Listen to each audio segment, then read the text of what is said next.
సుమన్ టీవీలో మీ business promotions కోసం ఈ కింది నెంబర్ను సంప్రదించగలరు.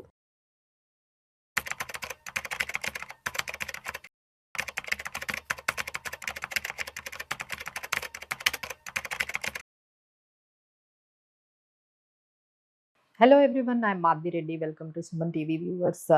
సో ఎస్పెషల్లీ ఈ వీడియో అయితే మ్యూచువల్ ఫండ్స్లో ఇన్వెస్ట్ చేస్తూ ఉన్నప్పుడు చాలా మందికి డౌట్ వస్తుందండి. అంటే ఎస్ఐపీస్ మనం డైలీ పెట్టుకుంటే ఎక్కువ రిటర్న్స్ వస్తాయేమో, వీక్లీ పెట్టుకుంటే ఇంకా బెటర్ రిటర్న్స్ వస్తాయేమో, లేదు అంటే monthly. So which one is the best?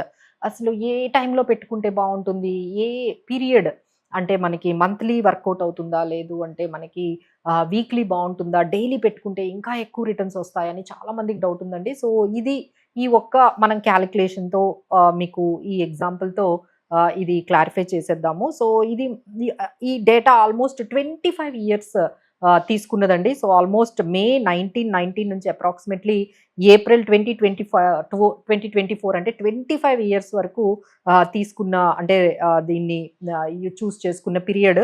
ఇక్కడ ఇన్వెస్ట్మెంట్ పీరియడ్ మనం 25 ఇయర్స్, అలానే టోటల్ ఇన్వెస్ట్మెంట్ చూసుకుంటే 15 lakhs. అది మీరు డైలీ పెట్టినా, మంత్లీ పెట్టినా, వీక్లీ పెట్టుకున్నా మన టోటల్ ఇన్వెస్ట్మెంట్ చూసుకుంటే 15 lakhs ఉంది. పీరియడ్ ఏమో 25 ఇయర్స్ ఉంది. ఇది మనం ఓన్లీ నిఫ్టీ మనము తీసుకున్నాము. సో లెట్ స్టార్ట్ విత్ అండి, ఇప్పుడు ఎస్ఐపి రిటర్న్స్ కంపేర్ చేద్దాం.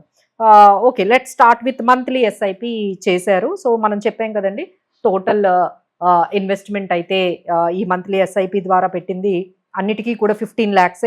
సో ఫైనల్ కార్పస్ చూసుకున్నట్లయితే ఇది మనకి దాదాపుగా 1,68,14,564 అనేది వస్తుంది. అంటే మీకు 25 ఇయర్స్ బిఫోర్ మీరు కానీ స్టార్ట్ చేసినట్లయితే ఒక 15 lakhs మీరు మంత్లీగా మీరు పెట్టిన ఇన్వెస్ట్మెంట్ అయితే మీకు అది దాదాపుగా 1.68 crores అనేది అవుతుందండి. సో దాని ఎక్స్ఐఆర్ఆర్ చూసుకుంటే 13.62%. ఎప్పుడైనా మీరు ఎస్ఐపీస్ ఎప్పుడు కూడా మీరు ఎక్స్ఐఆర్ఆర్ చూసుకోవాలి.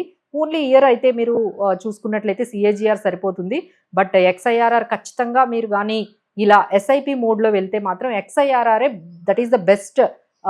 మీకు రిటర్న్స్ క్యాలిక్యులేట్ చేసుకోవడానికి ఎక్స్ఐఆర్ఆర్ మాత్రమే యూజ్ చేయాలి. నెక్స్ట్ వీక్లీ ఎస్ఐపి చూద్దామండి. సో ఇలా వీక్లీ అంటే ఎవ్రీ మండే పెడుతూ ఉన్నారు. ఎవ్రీ వీక్ మండే మీరు ఇన్వెస్ట్ చేసుకునే అలవాటు ఉంది. సో అలా 15 lakhs మీరు పెట్టారు. దాదాపుగా ఈ 25 ఇయర్స్ పీరియడ్లో పెడితే దాని అమౌంట్ మీకు 1,67 lakhs అవుతుందండి. దీని ఎక్స్ఐఆర్ఆర్ చూసుకుంటే 13.59% అనేది మనకు వస్తుందంటే దాదాపుగా ఫైనల్ కార్పస్ 1,67,15,172 అవుతుంది when you are investing in weekly mode కానీ మీరు ఎస్ఐపి చేసినట్లయితే. ఆ తర్వాత డైలీ చూద్దామండి. చాలా మంది ఏమనుకుంటారంటే డైలీ పెడితే ఇంకా మంచి రిటర్న్స్ వస్తాయి అని అనుకుంటూ ఉంటారు. So every day, every working day especially మీరు కానీ ఇన్వెస్ట్ చేసుకున్నట్లయితే అది కూడా 1.64 lakhs 84,209 రూపీస్ అవుతుంది. అంటే దీని ఎక్స్ఐఆర్ఆర్ కూడా 13.44%. అంటే మనం ఇప్పుడు ఎక్స్ఐఆర్ఆర్ చూసుకుందాము.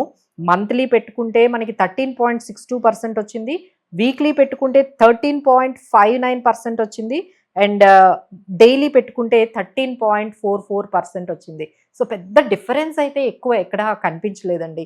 సో దీన్ని బట్టి మనకి ఏంటంటే ఇక్కడ మనం ఎలాంటి అంటే ఫ్రీక్వెన్సీ కన్నా ఆ మార్కెట్లో మనము టైమింగ్ చేయడం కన్నా మార్కెట్లో ఎంత టైం ఉన్నామో అన్న దాని మీదే మీ రిటర్న్స్ డిపెండ్ అయి ఉంటాయి. కానీ మీ టైమింగ్ అంటే అది వీక్లీనా, లేకపోతే మంత్లీనా, లేకపోతే క్వార్టర్లీ ఆర్ డైలీ, దీని మీద అయితే మీ రిటర్న్స్ అనేవి డిపెండ్ అయి ఉండవండి.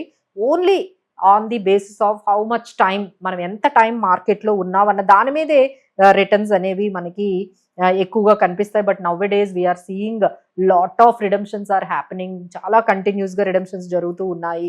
అలానే మనకి ఎస్ఐపీస్ కూడా దాదాపుగా 100% ఎస్ఐపీస్లో కూడా మనకి స్టాపేజ్ రేషియో ఉంది. ఎందుకంటే లాస్ట్ 2 years నుంచి మార్కెట్స్లో రిటర్న్స్ అనేవి రావడం లేదు. మార్కెట్స్ ఆ 24,000 దగ్గరే లాస్ట్ 2 years నుంచి అక్కడే మార్కెట్స్ స్టక్ అయిపోయాయి. కాబట్టి చాలా మంది మార్కెట్స్లోకి వస్తూ ఉన్నారు, బట్ వెళ్ళిపోతున్న వాళ్ళు కూడా అంతే మంది ఉన్నారండి. సో ఇలాంటి టైంలో బెటర్ ఏంటంటే, అంటే ఎక్కువగా మనం చూసుకుంటే డైరెక్ట్ ప్లాన్స్లో ఉన్న వాళ్ళు అయితేనే ఇంకా ఎక్కువ ఎగ్జిట్ అయిపోతూ ఉన్నారు మార్కెట్స్లో. ఎవరైతే కొంచెం అడ్వైజర్ ద్వారా లేకపోతే మాలాంటి ఫైనాన్షియల్ అనలిస్టులు కానీ ఫైనాన్షియల్ ఎక్స్పర్ట్స్ ద్వారా కానీ కొంచెం ఇన్వెస్ట్మెంట్స్ చేసే వాళ్ళనైతే మేము హ్యాండ్ హోల్డ్ చేయగలుగుతూ ఉన్నామండి. సో బెటర్ ఏంటంటే ఇలాంటి వాలటైల్ మార్కెట్లో డెఫినెట్లీ ఫియర్ అనేది వస్తూ ఉంటుంది. సో మార్కెట్స్ని మన టైమింగ్ మీద చాలా దృష్టి పెడతారు చాలా మంది, but that is not correct అండి. So only discipline only can make you win in the market. So కొంచెం ఎమోషన్స్ని కూడా మనం కొంచెం ఫార్ములేట్ చేసుకుంటూ ఉంటే మార్కెట్లో వెల్త్ అనేది క్రియేట్ చేయొచ్చు. సో ఓన్గా చేసుకోవడం వల్ల ఏమవుతుందంటే మన ఓన్ డెసిషన్స్తో ఒకసారి మనము ఇలా వీక్లీ పెడదామా, మంత్లీ పెడదామా, లేకపోతే డైలీ అయితే బెటర్ అయ్యే ఛాన్సెస్ ఉంటాయి. లేదు ఈక్విటీ మార్కెట్స్ కన్నా మళ్ళీ గోల్డ్ కన్నా మళ్ళీ రియల్ ఎస్టేట్కి మించి అసలు ఎఫ్డి, ఇట్లా అన్ని ఇన్వెస్ట్మెంట్స్లో మీరు ఇలా ఒకదాని నుంచి ఒకటి టెస్ట్ చేసుకుంటూ ఎక్స్పెరిమెంట్స్ చేసుకుంటూ మీకు ఎంతో ఇంపార్టెంట్ అయిన ఈ కాంపౌండింగ్ యావరేజింగ్ కాస్ట్ అనేది మిస్ అయిపోతూ ఉన్నారండి.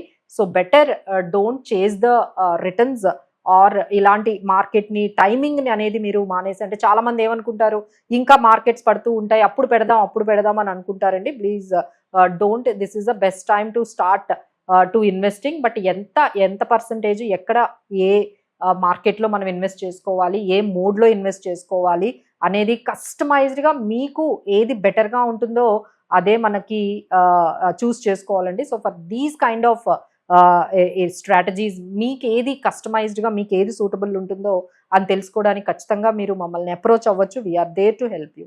Thank you for watching.